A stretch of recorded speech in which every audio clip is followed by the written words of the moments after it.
It's about time. What's up? Had to get me something to eat. We've been waiting to record this HMG podcast for a minute now. All right, welcome back to the Horizon Media Group podcast. I'm Rob Mathis, here joined by Dalton and Chris of the HMG team. Sorry for the hiatus. We got caught up. We got so caught up creating content for others that we sometimes don't have time to create content for ourselves. But that's okay. That's okay. Our clients come first. You know, Absolutely. You know, that's how it goes. But we're excited to be back. Since we left, we've been very blessed with extreme growth in the company. We've been doing a lot of exciting things with a lot of exciting people. As you can see here, we've been working with Spire Sports Group. Shout out to those great folks. Excellent people. With all of our UT merch and all of our access to UT things. I think it's been a fun ride. Had some growth. We have Chris here. Chris, I haven't met Chris yet. Hey, what's up, everybody? I'm Chris. I'm new here.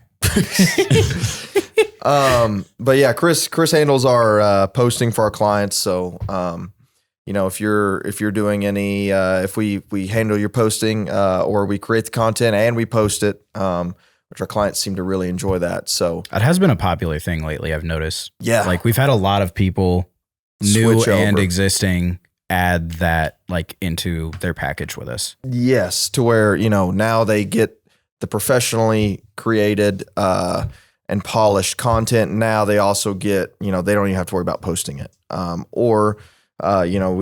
In some cases we are completely taking on your entire social media burden.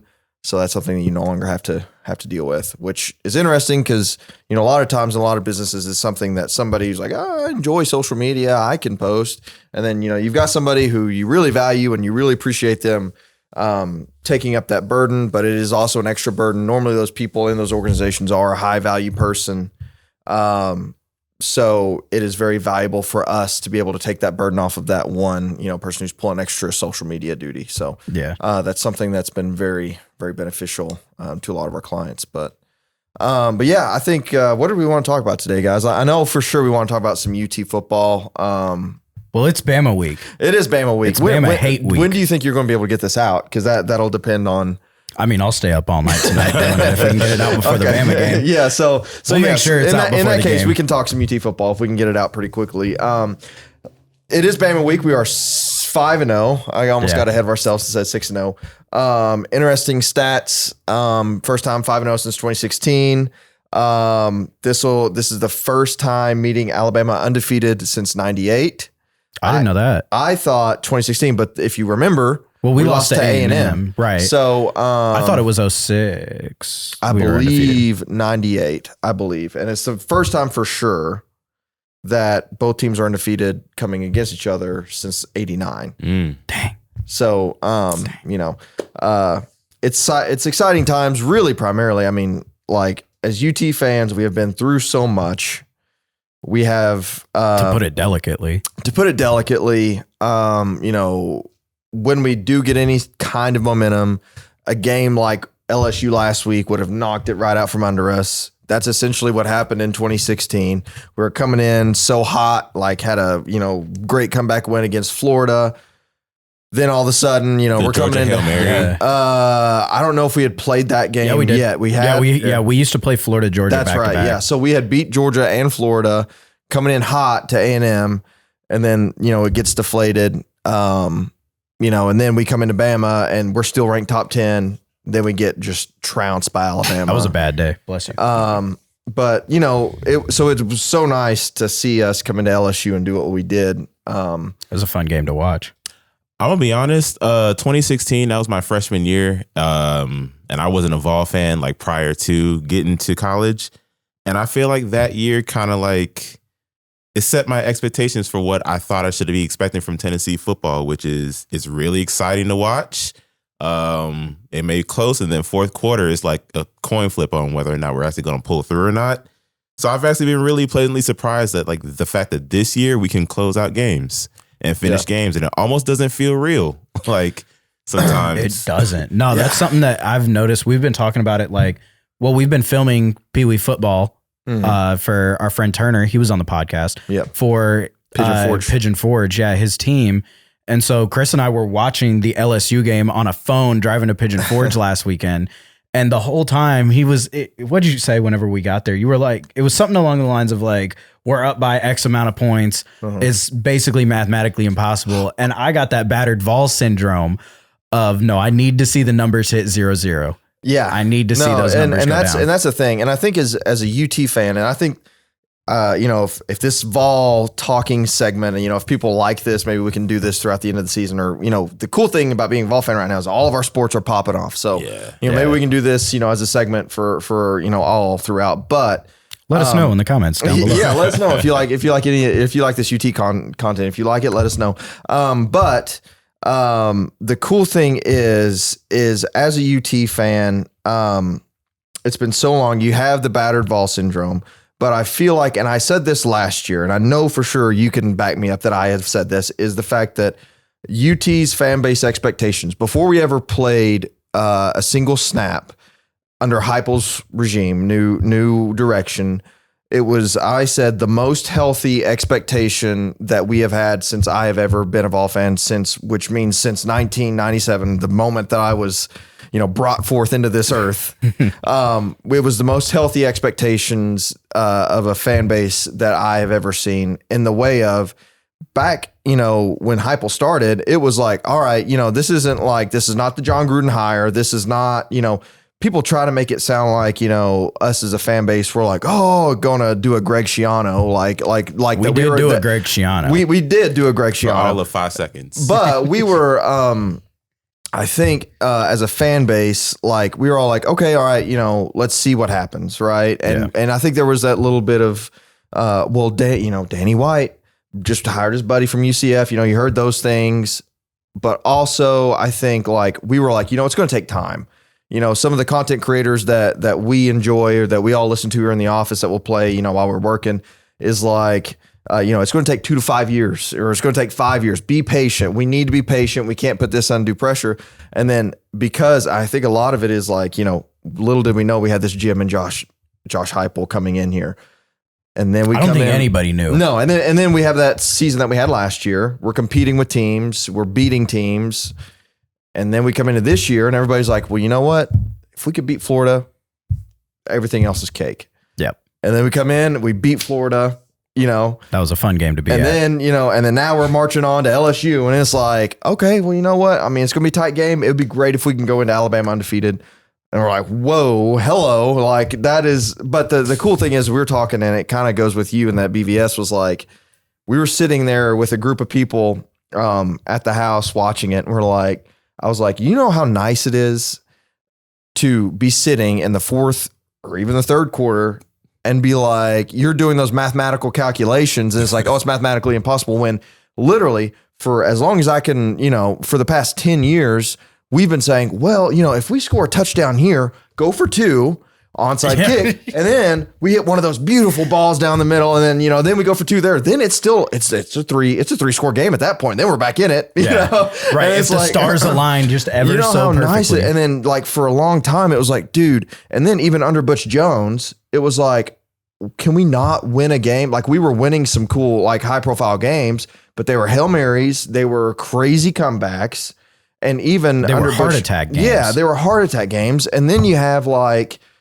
these, then we're edging it out against Ohio, or like some of our, like next week, UT Martin, even those games were closer than we probably should have been. Well, let's not forget about Jeremy Pruitt. Correct. Yeah, of course. Yeah, that's that's a whole different can of worms. That losing to Georgia State, losing to BYU in back-to-back weeks. Yeah, not to be spoken of. But the University Liquors on the Strip got plenty of my money that month. But all that to say is like we're winning games, and I think the general consensus around here is like, yes, we are hyped. As a fan base, I know for me, I'm just like grateful, like, to be able to be in the conversations of hearing some of these media people being like, well, UT can win this game. We're going to be in it. Or just to have the atmosphere here. Like, I feel like at the end of those, it's like the end of a Lifetime movie when, Sarah's been through it all. She was at the very rock bottom. Oh, Sarah. But now she's here. She has her family back with her. Yeah. And, she can really appreciate what it means, from what it is, or a Hallmark movie, Yep. She has her family farm back. She no longer wants to be a city girl. She just is enjoying being here and eating this apple pie from the what rugged, did this metaphor turn into? The rugged, handsome, ranch owner who ends up being the love interest. As you can tell, I'm a big Hallmark movie guy. But so wait, is UT Sarah? That's what I'm thinking. The UT fan base is Sarah. Okay. We've been through a lot. We no longer, we are able to appreciate the fact that, hey, College Game Day is coming here for 2 times in a month.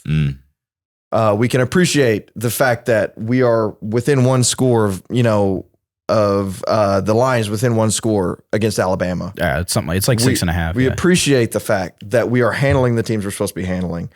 We can really, appreciate the moment of this for what it is. It's not this blind optimism that I feel like I had in 2016, where it's like, I don't know how we're winning these games. Yeah.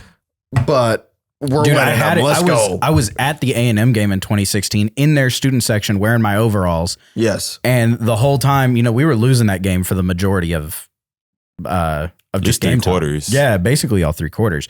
Yep. And fourth quarter rolls around and I was like, all right, game time starts now. And I started getting loud. I was pretty quiet throughout the whole game, except for whenever Alvin Kamara would have big time runs and stuff, right? Yes. And then as soon as the fourth quarter rolled around, I was like, all right, it's time. The Giants awake. And we took it to overtime, and then Butch Jones drew up a bad play in overtime, and that was that. I will say that game, for all the heartbreak that it was, one of my favorite Vol effort plays was that punching out of the ball. Was that Malik Foreman that punched it out? I met his mom at the tailgate in the pregame. Really? Yeah, I met his mom, and she said something about like, my baby's going to have a great game tonight.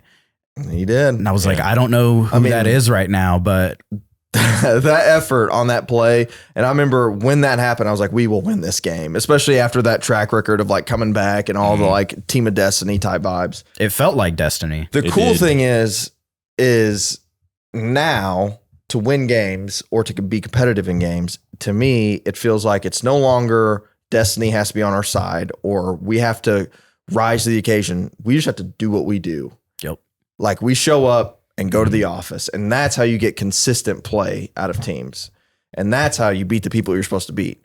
Is no longer are we saying, okay, well, how are we going to swing to take down Goliath today?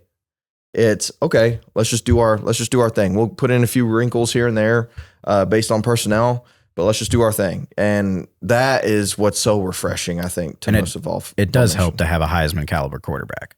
Yes, but I think the thing is like the reason he's a Heisman caliber quarterback, he's just going into work. Yeah. Do you know what I'm saying? Like, I mean, you look at at all these Heisman runs, you aren't seeing, I mean, aside from Johnny Manziel or like Cam Newton, like generational talents, or Tim Tebow, like people that are normally in those conversations, like recently, like what's his name? Bryce Young from last year. Mm-hmm. It's just business as usual for him. And it has to be that way nowadays to compete with a CJ Stroud and a Bryce Young is like, it's got to be every week. Yep. So how much of an impact do you think the label of Tennessee being the villain of college football kind of has impacted our momentum into like winning more games? I don't feel as much as a villain now than I did in baseball season or as we were after Ole Miss. I think as a Vol fan base or as Vol Nation as a fan base, we realize the media will always be against us. Absolutely. Why do we not just lean into it? So, if they're going to come at us anyways, come on. Like, bring the mustard. Bring the mustard. Bring the mustard. Yeah, bring the mustard. Like legitimately, we do not care. It's our time. We've put up with enough crap. If you're going to make bad calls, we got some Frenches for you. Yeah, I'm of the mind, I'm of the mind, like, we've earned ours. We put in our time more than I would say anybody, maybe whenever Nebraska comes back, they can have, be on that same level. Back. I don't think they're ever coming back. They would be a team that they would be a fan base that I'd be like, all right, you know what? Yes, you can be in our little club of like, welcome. Like you get to truly have like this same kind of experience. But yeah, Bama, like, I mean, it made me so mad last year seeing them starting up their cigars in the middle of the fourth quarter when we took them 3.5 quarters. You know what I'm saying? Yeah. Like we were in the game 3.5 quarters in, and then they're lighting up their cigars before the game's over. And I'm like, it makes me so mad because now, they don't get it. We're all pretty young, right? Yeah.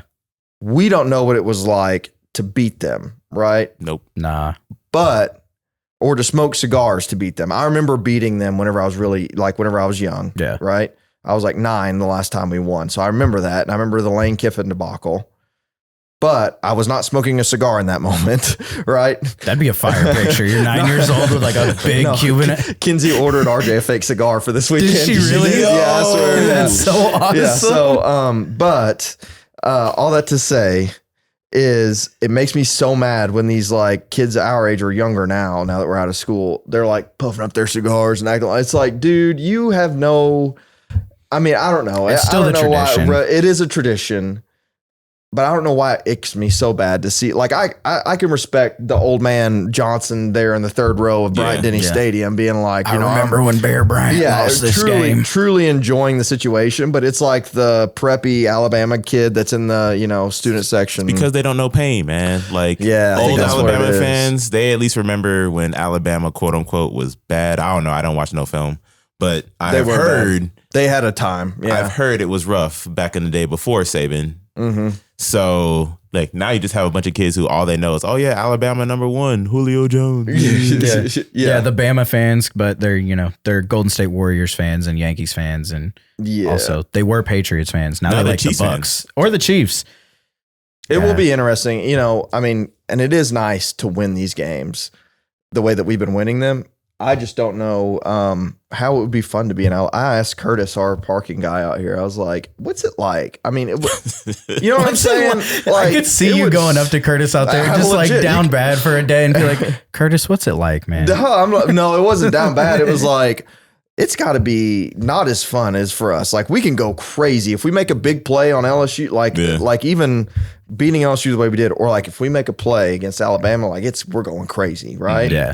But for Alabama, like, yeah, you're like, oh, that's a great win. But it's like, okay. Derrick Henry would have ran for 300 yards. Yeah, on these I know. fools, we're only winning by 14 points. It's like, it would be not as fun to me. I mean, it's no fun being us when we're down, but on the way up, I think is like, we're in that sweet spot. And I think I want to cherish that because right now, everything is icing on the cake. Right now, we're like, the sky's the limit. How good can this be? Yeah. Without being like, well, LSU, we should have blown them out. You know what I'm saying? Like taking for granted. How dare they score that second touchdown? Exactly. Right. You know, so like as a UT fan, like I feel like we're in that really nice sweet spot where it's like the world is your oyster and like enjoy it for what it is. We're winning. We're on the magic carpet right now. Yeah, exactly. Yeah. Yes. Yeah. So speaking of like having fun and being a UT fan, I'm sure everyone watching this by now has seen the Big Orange Friday video we did last week. Oh yeah. Yeah. Can we talk about the making of that? Because the plot twist is, as somebody said on Twitter, the plot twist was superb. Yes. So for those of you who haven't seen that was Dalton's burner account, by the way. That was not my. It was not my burner account. Who's that hot guy in the overalls? Dalton's been hitting the gym. So if you haven't seen it, it's on our YouTube. It's on my Twitter. It's on our Instagram, TikTok. Horizon. If you go to any Horizon Media Group social media, you'll be able to see it. Yeah. Even on this YouTube channel that you're on right now. So basically, if you haven't, the premise is you know how in the beginning, this is also how I pitched it to these two. You know how in the beginning of a big time NBA game or an NFL game, they'll have the cameras kind of in the tunnel watching the players come in. They're either in like a suit with a Gucci bag or, you know, sometimes like Russell Westbrook likes to dress up in like a costume and stuff all the time. Styling. We'll call it styling. And so I had that same kind of concept, but for us walking into the office on Big Orange Friday. So we were wearing the smoky grays against LSU. This is the day before that game. So everyone kind of came in like a big orange smoky gray theme. That was kind of the overarching thing. And so we had Chris do the commentary at the beginning and he killed it. I think it was on that very mic. It might've been. And had everybody walk in. And so Rob's son, RJ, came and RJ did his walk up too, cause he's the boss. And we did all that kind of thing. Chris walked in, Rob did his walk in, he signed a baby, and then I walk in. Mm-hmm. And so I'm walking in and I have on, a smoky gray jersey, gray hat, gray Tennessee sweatpants. All of a sudden, I start stripping down. No one had any idea what was happening. No. I planned this specifically so that no one had a clue what was happening. So I see Rob backing up with the camera filming me, and I stop dead in my tracks, kick off my shoes, and just rip my pants off. I hear everyone in the back room in the office where we are right now. What is happening? Just lost. He's taking his clothes off in the middle of the hallway. Yeah, middle of the hallway of the office. So I was filming it, and I was like, all right. I thought you tripped for a second, and then I was like, his shoe fell off. And then I was like, wait, he's taking your shirt off. And then you start taking your pants off. And I was like, okay, what's happening? I might need to ask here what's happening. And then the beer.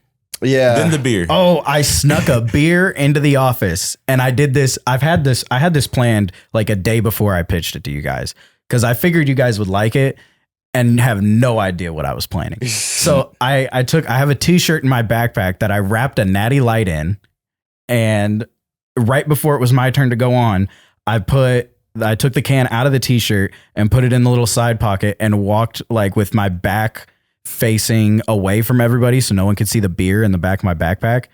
And so then midway through, I get the overalls out, that's going on, and just for the extra little cherry on top, cracked the beer open, and I had no idea how bad it was going to spray. It hit Rob. Sprayed me, yeah. I was like, why am I wet like right now? But hey, why are you wet? It was funny. It was the thing is looking back in hindsight is how hard Dalton was pushing to make this. So he didn't waste the effort of getting all this set up. Are we doing the TikTok today? Every day until it happened. I was thinking, it's just off the cuff. Like, if we want to do a TikTok, we can do. Are we doing the TikTok? Are you bringing RJ? Are you sure you're bringing RJ? Is RJ dressed? Hey guys, are we doing the? Let's just make sure we're going to do the random TikTok that I was thinking we could just randomly do. Bro, this man took me to the alumni store. This man took me to the alumni store so I could have Vol gear to make this video, because I was like, I don't have a Vol jersey. My jacket's super old. It's whatever. Nah, man. Here, bring your Vol cards. You can get the discount, and then I'll have to use my email. Like, he was ready.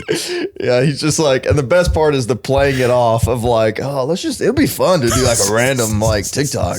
And we'll just walk in. And he's got like a room in his apartment, like with like all the red strings. Like, all right, if I get Rob to go bring RJ in, and then Chris to buy the jersey. But it turned out well, and I think it got tens of views at least. One of the best videos on our Instagram page for sure. Like, we're still getting followers off that. Within like the last week, we've got like 7 TikTok followers, which is, if you know how hard it is to get followers on TikTok, 7 in the span of 4 days is crazy. For a small account. It's got 1,000 views by now on Instagram, I think. Yeah, no, we're over like 1,200. Yeah. Actually, I'm gonna give you guys real numbers now. We'll get the real time number update. As of 5/12, what's today's date? It's 12th? October 12th. October 12th. We are at 1,438. That's not bad. Yeah, not bad. That's not for bad. A little thing. I think we should make it a recurring segment. I bet you do. Guys, I was thinking like we can just randomly do it every week or whatever. The problem is I don't know how you guys top that. Right. That's the thing. Now you guys know that like there might be a surprise coming, so everyone can kind of do like a surprise thing now. You know what it's going to be? The surprise is going to be no surprise. Correct. Ooh, that'd be a fun surprise. After a while, like we just do one that's just straight up and then it ends. But I don't know if I can, in good conscience, keep doing something that requires Dalton to keep stripping in the office. Just HR wise. At a certain point, you got to ask who your audience is. Correct. And what you're doing this for. Hey, the audience enjoyed it. If we're looking at it through that lens, yeah, I reckon. But let's be honest, Dawn. You was like the second favorite person on there. RJ stole the show. RJ absolutely stole the show. RJ needs to be like signed to a modeling agency because everybody loves that kid, man. He's funny. He's camera ready. Always camera ready. Always super camera ready. Easy to direct. Like RJ's the coolest kid ever. He's a child actor. He's on his way for sure. Yeah, on his way for sure. But all right, let's get back to the nitty gritty, and we'll wrap it up with this. Okay. predictions for this weekend. Realistic. I mean, I think we're all going to say Vols by 50, right? Whatever. Yeah. But what is your kind of... You can even go into like how you think you see the game playing out, most likely. So I went bold last time because we had like a -3 spread to beat LSU. And I was like, that seems awfully low. And we ended up destroying LSU. So I think I'm going to go bold again and say we win by 2 possessions. Oh. I feel like 10 points. Okay. 10 points feels realistic. It could be 14, though. If it's 14, I'm really happy. Okay, cool. Does Bryce Young play? No. You don't think he plays? If he does, not for long, because Byron Young's going to tear up his arm. Yeah. Okay, what's your prediction? So I have the Tennessee Volunteers showing up in the General's house this Saturday and hanging the most amount of points that we have ever scored on the Alabama Crimson Tide. Vols by 45. By 45? By 45. Hey, he didn't say 50. Well, what's your score prediction then? 65-20. Wow. You think our defense could stop Alabama? Yes. Okay. Turnovers. We're scoring off turnovers, especially interceptions whenever the backup goes in because he can't play. No. Yeah. I think Byron Young's going to eat. I think I've been back and forth on this because I've had this like feeling, and I'm afraid we used up the magic of like against Pitt. I was like, we could run away with it. Against Florida, I was like, we could run away with it. And we really didn't with either one of those games. But to be fair, we could have. We just didn't execute. And I think we finally put it all together for LSU. Special teams was the big thing. Yeah. Now that special teams really gotten ironed out, no concern, no doubt. I would say I'm going to go with a touch. We're going to be leading by 2 scores. They cut it closer towards the end, right? So we'll be up by 2 scores, almost like a Florida game, except for, we'll be a little bit safer, hopefully. Yeah. Up by 2 scores, they cut it back to 1 possession at the end. So maybe I'm going to say we're going to have to score in the 30s to win. So I'm going to say 38-31 by the end. That would be crazy. That's a grueler. Florida scored more points on us than Bama. That'd be Imagine. Something. Imagine. I have a question just because I'm still learning about divisions and all this with the SEC. So what do y'all feel like is a more important rivalry to win? Do we have to win this one and we can maybe take an L on Georgia? Or is it like, we can learn here, but we gotta beat Georgia? It's divided by, the SEC is divided by East and West. Yep. Georgia is an East rival. I have heard that there is a way that may be beneficial, but it's less in our control. Mm-hmm. We beat Alabama, lose to Georgia. Alabama, Georgia go to the SEC championship. Alabama wins. Mm-hmm. We have a win over the SEC champion. We get into the playoff without having to play in the SEC championship. So I don't buy that one though, because I've heard that one. It takes too much. I don't buy that. I think we have to, at the very least, make the SEC championship, which to me means that, say we have to lose one Alabama or Georgia.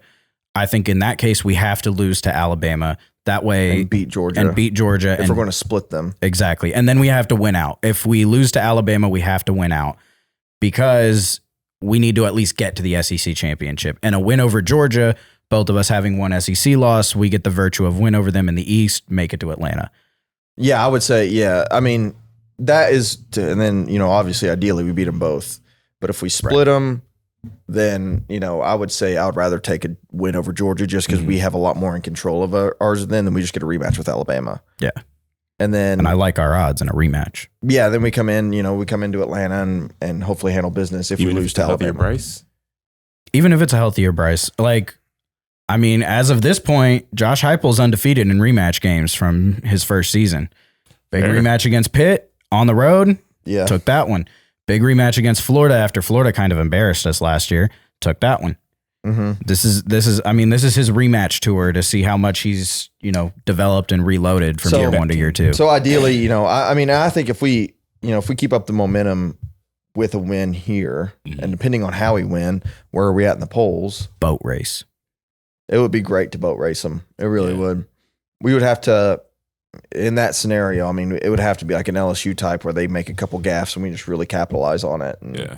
But this is the most kind kind of undisciplined Bama team in Nick Saban's history, pretty much. Yeah, a whole lot of penalties. Penalties, turnovers. This is the first time in a long time that they've had a positive or negative, depending on how you look at it, turnover ratio. I think they're -6. Oh, I didn't know that. God. Yeah. How much of that you think was the backup's fault? A lot. I know for sure you had, two fumbles against A&M. Yeah. And then, some of those are jarred loose, but I do get afraid if the backup plays. Would you rather have a backup, Milroe, come in, or would you rather have an 70% Bryce? I want the 70 or 80% Bryce. Broken Bryce all the way. Yeah, broken Bryce. Because then, like, at that point, you got more tape on Bryce Young, more quality tape that you can game plan against. Whereas, what's his name? Milroe? Yeah. Milroe doesn't have a ton of quality tape on him. He's got a little bit of tape on him. He reminds me, his body build and his skill set reminds me of Anthony Richardson. Who we handled, and the kid played, Anthony Richardson played the best game he may ever play in a game. We all knew that we were going to get his Heisman day. Yeah. And we still won, which is great. Yeah. That's why I'm not worried. As a Vol fan, like, we knew we were going to get that guy's Heisman day. And we still handled him, which does inspire a lot of confidence. And then, too, everybody talks about our defense, kind of being a weak point. And I was thinking about that, too. I was like, well, one, our defense did really well against LSU. And they were like, well, they threw for over 300 yards. Most of those were garbage yards. Like, we don't play the game for yards. That would be a different game. We play the game for points. So, I'm okay with giving up 300 yards passing if we hold them in the red zone. And we're, I believe, number one or very high ranked in red zone top defense. 5. Yeah, I think it's top 5. Red zone defense, and we have scored on 28 out of 28 trips to the red zone on offense. That's pretty good. So between the 20 or inside the 20s, we are very stout. So like, I'm fine to give up from 30 to 30 as long as we're able to close the deal. And with Florida, if the game plan was, hey, all we need to do is beat Florida by 2 possessions, or we just need to edge out just enough and hold him for 1 or 2 more possessions than we score on. I mean, if that's the game plan, shoot, we executed on it. We won. So I really don't care, but it does. I feel more comfortable against Bryce Young, that's not 100%. If he was 100%, I'd be like, yeah, let's take the backup. But let's take Bryce Young because I want to see us beat the best. And with how much, this will be a good clip. They didn't look that. Go ahead. Here's a good clip with the end point of, it is very frustrating now, just because I don't know if it's perception of UT program or what, how everybody's moving the goalpost after we make these quote unquote statement wins that people say would be a statement win before we win the game. But after we win the game, it's because, well, LSU just really hasn't put it together yet, or Florida really hasn't put it together yet, when beforehand, everybody's saying, well, we'll learn who Tennessee is before Florida. We'll learn who Tennessee really is before LSU. It is very frustrating as a Vol fan or just anybody around the program to see the moving of the goalposts. So with that being said, Bryce Young needs to play against us. That way there's if they would have, if they only had Bryce Young, If Bryce Young would have played, then who knows or whatever, and it's like, well, UT stays at number 6 because Bryce Young didn't play, and it's like, no, wouldn't that be something? I would not be surprised. I mean, would you be surprised? No, not even a little bit. I mean, Ohio State's playing, they might Columbus School for the Blind, and they're like, CJ Stroud is just tearing it up. I mean, golly, 5 touchdowns, in complete command of the game. It's like, well, the guys he's playing against are nobody's. And they're like, I heard Urban Meyer talking today, and he's like, they're blowing people out. He's putting up most of his numbers once they're blowing people out. It's like, yeah, so could UT if we were playing middle school teams. Yeah. Akron, I mean, like, you can always point out the Ball State, the Akron, and the UT Martin. I mean, Akron's not great, but they're decent for their conference, are they not? Here's the question.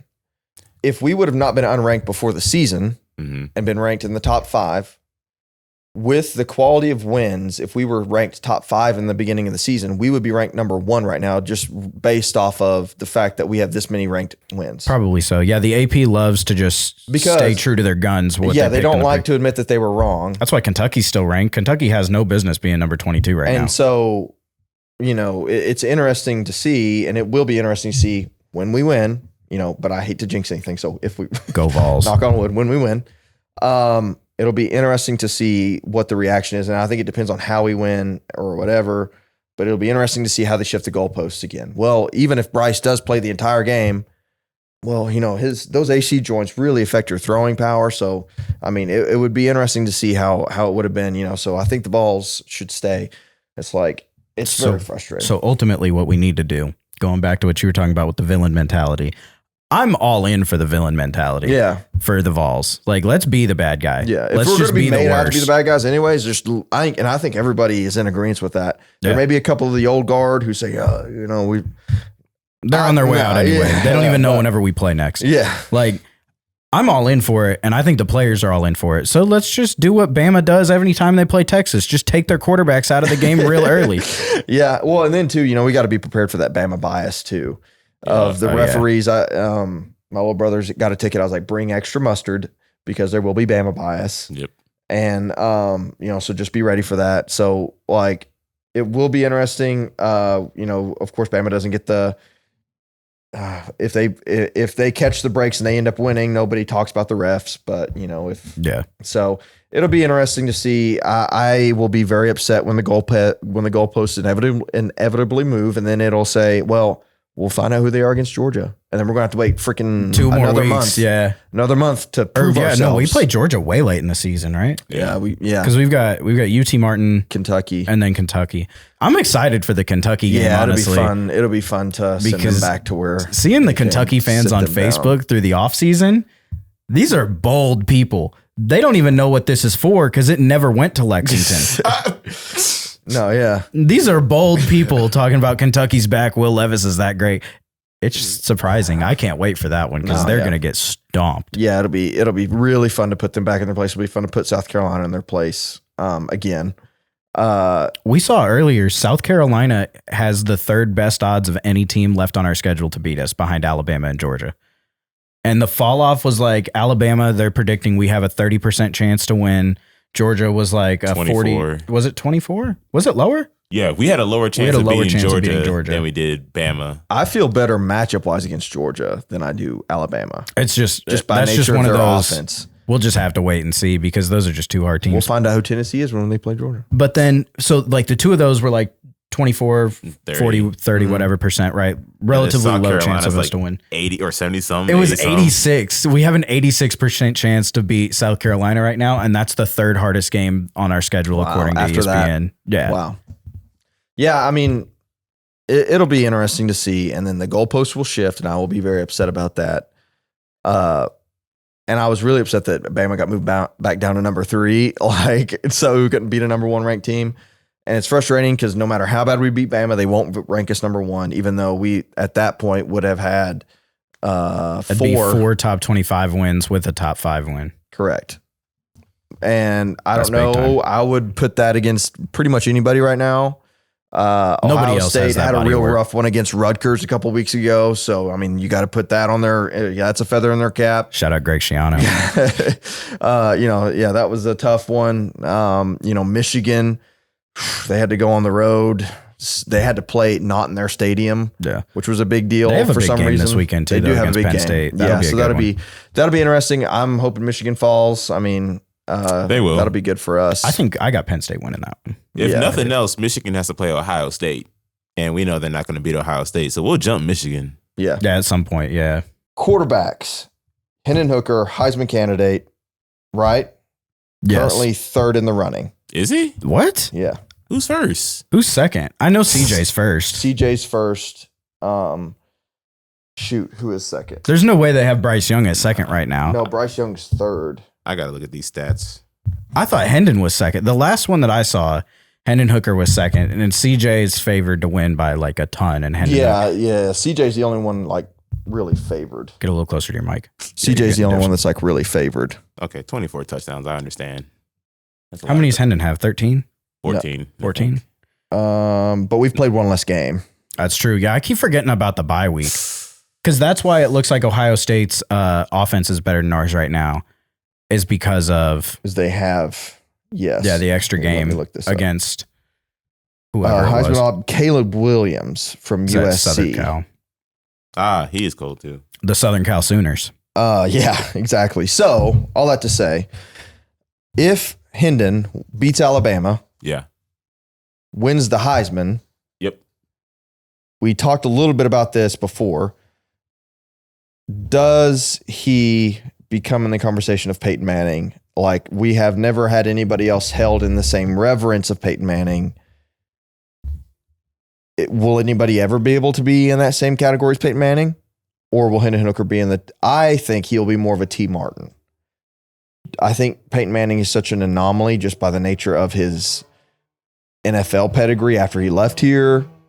And it's like, he's like the hometown guy that you see and go make it big in the movies. And you're like, oh, he's from here. That's our guy. And then also he was a recruit here. Yeah. Like, it was huge. He had a big announcement when he was staying. It was huge. I don't think I've ever seen the Peyton announcement. You've never seen the announcement of his press conference? Yeah, staying? I don't think I've ever seen that. That's a good video. We'll put that clip right here. So that clip cannot be found. I've looked all over the internet, cannot find it, but I also found a video that I have not seen. Peyton Manning announces he will stay at the University of Tennessee. My guess is instead of going to the NFL draft. Peyton Manning is coming. Let's hear what he has to say. Also, I got the Peyton jersey on. I got the Tennessee hat. You know the vibes. I'm not going to try and make this a dramatic ordeal, but there are a few comments I'd like to make. I guess the one thing that's been running through my mind over and over the past couple of months has been to hurry up and know, Peyton, hurry up and know. That's what I've been telling myself. Well, yesterday morning I woke up with a huge sense of relief because I finally knew what I was going to do. I've had an incredible experience at the University of Tennessee with all the people I've met, learned from, and become friends with here. College football has been great to me. So have the people and the coaches and the players that I've played with the past 3 years. I also want to have a great experience in pro football. As difficult as it's been, I knew I couldn't make a bad decision. But I knew whatever decision I made had to be my own decision and nobody else's. I want to thank the people close to me, especially my mother and father, for allowing that to happen. I thoroughly researched the situation and gathered a great deal of information. I've asked dozens of people what they thought, and I prayed a lot about it also. I knew I wanted to be 100% sure of my decision. Somebody asked me this morning, what was the one thing that helped sway my opinion and help me decide? Well, there wasn't one thing. It was just like when I signed here. It was just sort of a feeling. I made up my mind, and I don't expect to ever look back. I'm going to stay at the University of Tennessee. I love that. That's how it is, man. Whenever you decide it's time to come to Tennessee, and whenever it's time to stay, you just know. You just know. Anyways, that's the clip. Back to the podcast. Makes you get emotional when you watch it. Okay. But, dude, yeah, it's a good, because he does a whole, it was very reminiscent of Trey Smith's announcement. I don't know if you watched that one. I've seen that one. I watched that one live whenever he did it on ESPN. Yeah. And I thought I was witnessing another, I was like, oh, he's back. We're back. But I think what it would take for Hendon Hooker to have that same kind of level, like we described it when we were talking about this the other day, that there's the large circle of just VFL favorites, and that's guys like your Alvin Kamara, Jawan Jennings, Rashawn Golden for the iconic picture against Bama. Like, went to high school with him, by the way. Fun fact. Yeah. Oh yeah. Yeah. Cool so guy. there's the big circle of VFL favorites like those guys. Mm. And then there's the very tight knit inner circle of, like, right now it feels like it's Peyton Manning and Pat Summitt.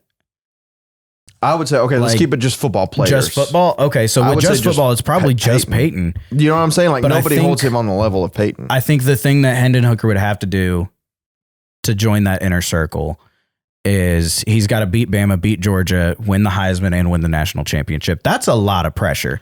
But on top of that, have a good NFL career. Exactly. I think he's got to go win at least 2 Super Bowls in the NFL. And be a big Tennessee advocate afterwards. Yeah. Because I think it's what people like about Peyton is he still comes to the games. He still has a presence here in Knoxville.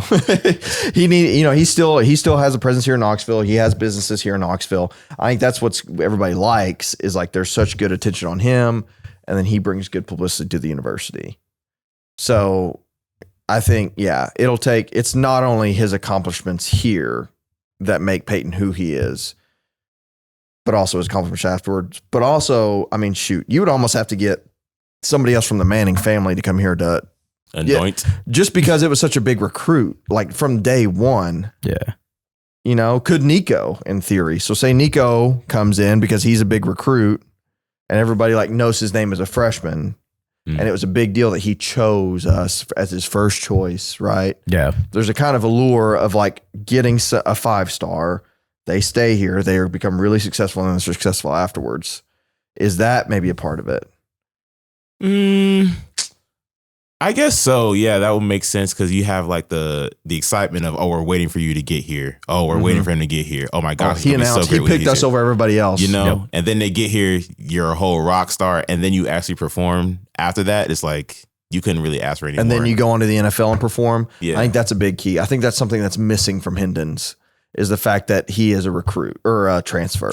Yeah. But I mean, you got to think about who was recruiting him whenever it was that time. Yeah, like he had Butch Jones and Jeremy Pruitt trying to get him here. And to be completely honest, I wouldn't have done it either. I'm not saying that he can't become in that same level. I'm saying that's maybe something that is holding him back to being in the very beginning. It's something he's going to have to overcome, I think, is like being a transfer just by nature of like, I feel like the only way to wash that sin of not being an original VFL is to come back and coach Hendon. So if you decide, maybe I don't want to be in the NFL. If you come back to Tennessee and want to coach and lead us to a natty, I feel like that will also get you in the ring of honor. I don't even know if we even offered him when he was a recruit. I'm not saying that. I'm not saying that he like should have committed here or whatever. What I'm saying is I think like that's part of the allure of the Peyton Manning thing is he was such a big name. It's like Arch Manning. Yeah. Like imagine Arch saying he's coming to UT and then he has a career. Technically he is going to UT. Oh my, shut up. He's going to a UT.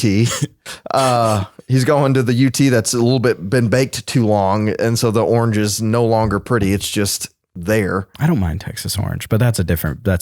You're from Texas, so it doesn't count. But all that to say, it would have to like, I don't know if he would be able to, he would have to have a crazy NFL career to like overcome that because he's not like day one.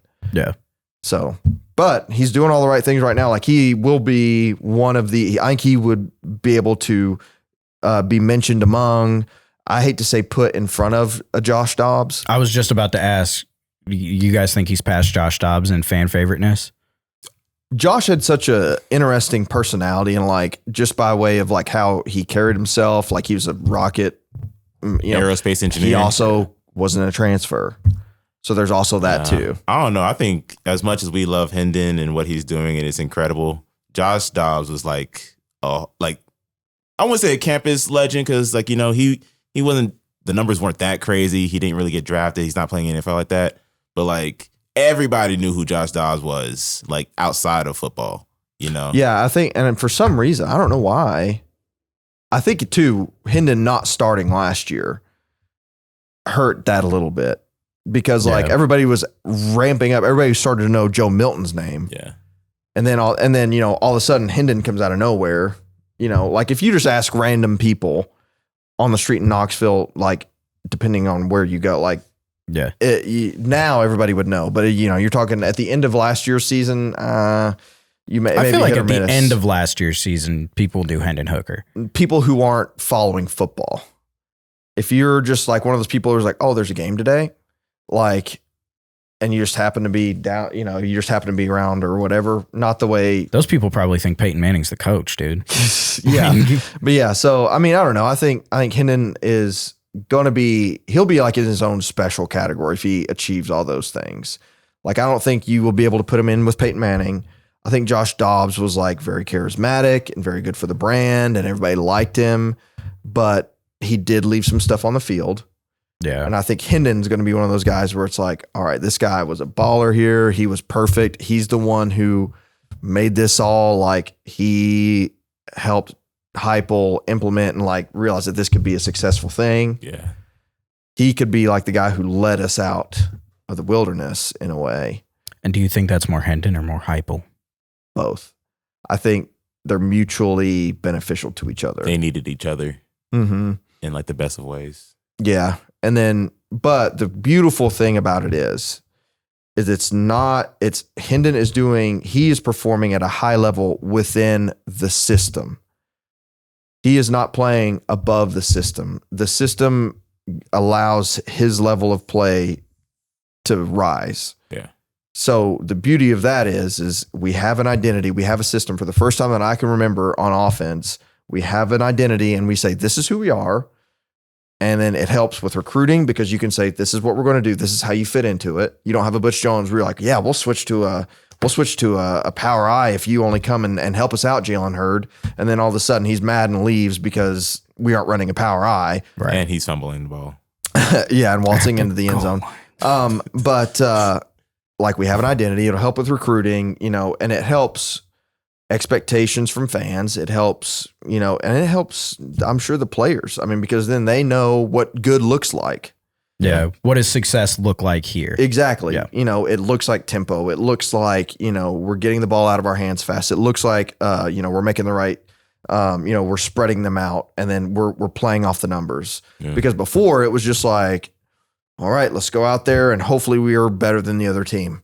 That the way we're operating now is what will allow us to compete above what our talent, we have on the team. Is this the team of champions? Yes. Is this the team of champions? I hate to jinx anything, but I mean, I feel good about them. I mean, and really, if anything, it's a team of. If it's not the champion, we are winning a championship this year. I am calling it. Something. You heard it here first. We got something. So a couple years ago, Chris was at my place and we were watching Tennessee play somebody. It was the COVID year, so it was 2020. And we muffed a punt, lost it on a fumble. Smacked. It was an ugly play. And there's a Snapchat video of Chris looking at me and going, "Is this the team of champions?" And I go, 2 more years. 2 more years.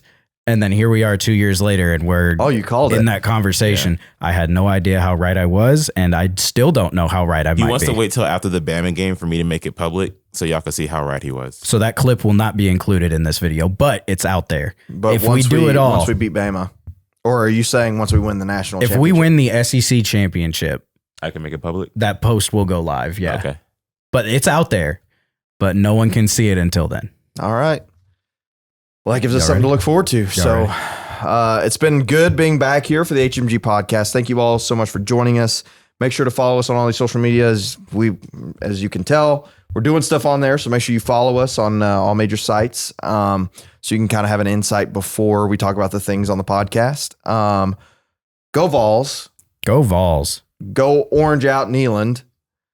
Get loud, get rowdy, bring your mustard. There will be Bama bias. Don't take any of it. So once again, thank you so much for watching, and we will see you all next time. Join the Vol Club, and you can get cool stuff like that flag and these hats. Powered by Spire Sports Group. Support your Vols.